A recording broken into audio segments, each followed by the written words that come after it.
Donc Abraham, c'était le symbole de l'humilité. Et il dit à Dieu, je suis poussière et cendre. Et les sages, ils nous disent, grâce à cette phrase-là, les Juifs, ils ont mérité 2 mitzvot. Quelles mitzvot ils ont mérité?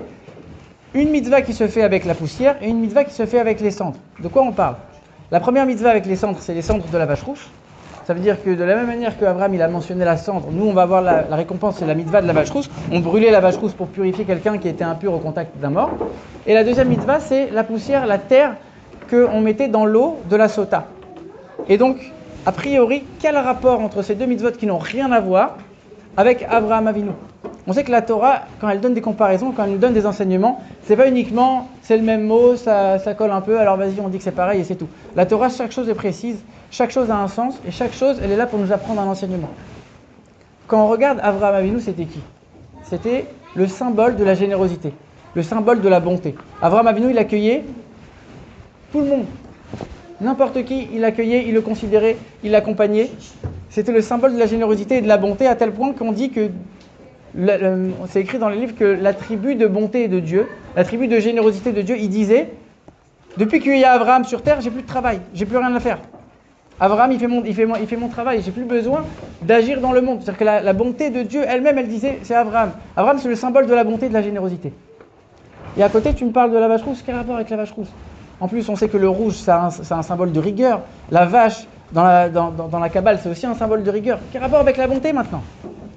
Alors, dans la bonté, il y a 2 catégories. Il y a celui qui va donner pour se grandir, pour se sentir exister. Quelqu'un qui veut se sentir puissant en disant c'est moi qui donne. Je choisis, je donne, c'est moi le patron ici. Ça, c'est une certaine bonté qui est malsaine. Et il y a la bonté d'Abraham qui était fondée sur l'humilité. Lui, il a dit pourquoi je veux donner le maximum aux autres? Parce que moi, je ne me considère pas comme important. Moi, je considère les autres comme étant plus importants que moi et donc je vais me dévouer aux autres. Ça va jusqu'où? Quand son neveu il a été capturé, il a été prêt à risquer sa vie pour pouvoir sauver son neveu. C'est-à-dire qu'au niveau de son corps, au niveau du côté matériel, il a été prêt à tout donner. Mais encore plus que ça. On voit dans le tout début de la paracha, qu'est-ce qu'on dit? On dit que Dieu il a apparu à Abraham, il a commencé à parler avec Abraham. Et là, qu'est-ce qu'il dit à Abraham? Attends. Il dit à Dieu, il dit quoi? Il dit attends 2 secondes, il y a des invités, je vais te laisser. Ça veut dire quoi? Tu es en train de dire à Dieu, ta présence, elle est bien, mais il y a des invités, il y a des gens desquels je pourrais m'occuper, c'est un peu mieux. Et il s'en va. Ça veut dire que le Talmud, la Gemara, elle apprend de là, elle dit, c'est plus important de recevoir des invités que de recevoir la présence divine. Ça veut dire qu'Abraham, il vient nous apprendre quelque chose. Ok, c'est très bien. Nous, on l'apprend parce qu'Abraham, il l'a fait. Mais lui, d'où il a appris ça? D'où il a appris que c'est plus important de s'occuper de quelqu'un, encore plus, que de parler avec Dieu. Ça veut dire que c'est un dévoilement très grand qu'il a. Il ne parlait pas tout le temps avec Dieu, Abraham, malgré sa grandeur. Et pourtant, il laisse Dieu, il dit non, je vais m'occuper des autres. Qu'est-ce que ça veut dire?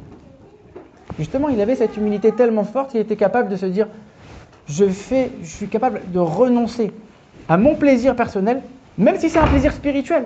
Et même si c'est un dévoilement spirituel, je suis capable à renoncer à ça pour pouvoir m'occuper de quelqu'un d'autre.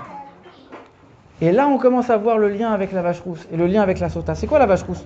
On sait que tous ceux qui s'occupaient de la préparation de la vache rousse, c'était pour faire quoi la vache rousse? C'était pour rendre pur quelqu'un qui était impur. Mais tous ceux qui s'occupaient de la vache rousse, eux-mêmes, ils devenaient impurs. Donc ça veut dire quoi? On a un Kohen qui travaille dans le temple, c'est-à-dire qu'il est avec la présence de Dieu toute la journée, et qu'est-ce qu'il dit? Pendant un jour, je vais être impur, je ne vais pas aller au temple. Pourquoi? Pour pouvoir faire en sorte que ce juif-là, qui lui est impur, je vais le rendre impur, je vais le rendre pur. Moi, c'est pas grave. Mon service au temple, moi je vais être impur pendant un jour, c'est pas grave. Mais pour lui, je le fais. Je suis prêt à renoncer à quelque chose de très haut et quelque chose de très grand pour pouvoir apporter quelque chose à l'autre. C'est quoi l'histoire de la sota? C'est exactement la même chose. On dit qu'on écrivait le nom de Dieu et après on l'effaçait avec cette eau qui était mélangée dans la terre justement. Et Dieu il dit pour faire en sorte que la paix dans ce couple-là elle revienne, je suis prêt à effacer mon nom. Maintenant de qui on parle? C'est quoi la sota? La sota c'est une femme qui a été fréquenter un peu d'autres hommes. Elle a été faire des choses avec d'autres hommes qui n'étaient pas forcément... Alors elle n'a pas été jusqu'au bout, mais elle a commencé à s'éloigner un petit peu. Elle a fait des choses qui n'étaient pas bien. Et Dieu dit, mais même pour elle, moi j'efface mon nom. Ça veut dire qu'on voit que dans ces 2 mitzvot, c'est exactement la même chose que Abraham Avinu. Qu'est-ce qu'il a dit? Il a dit, je suis prêt à m'effacer. Je suis prêt à renoncer même à des choses qui sont extrêmement élevées pour moi, mais je m'occupe des autres. Ça veut dire que ça, c'est quelque chose qui doit nous toucher, c'est quelque chose qui doit nous parler. Dans la vie de tous les jours, on doit essayer de faire en sorte de penser à quelqu'un d'autre. C'est pas facile, on a énormément de choses, on a énormément de soucis personnels, on doit faire en sorte de penser à un autre juif, de penser à quelqu'un d'autre, de se rapprocher, et des fois même de renoncer à ses besoins personnels, de renoncer à son bien-être personnel pour pouvoir s'occuper de quelqu'un d'autre. Ça, c'est un petit peu le message d'Abraham Avinu, le message de cette paracha. Alors, encore une fois, bienvenue, et j'espère qu'on se verra souvent et dans des bonnes occasions.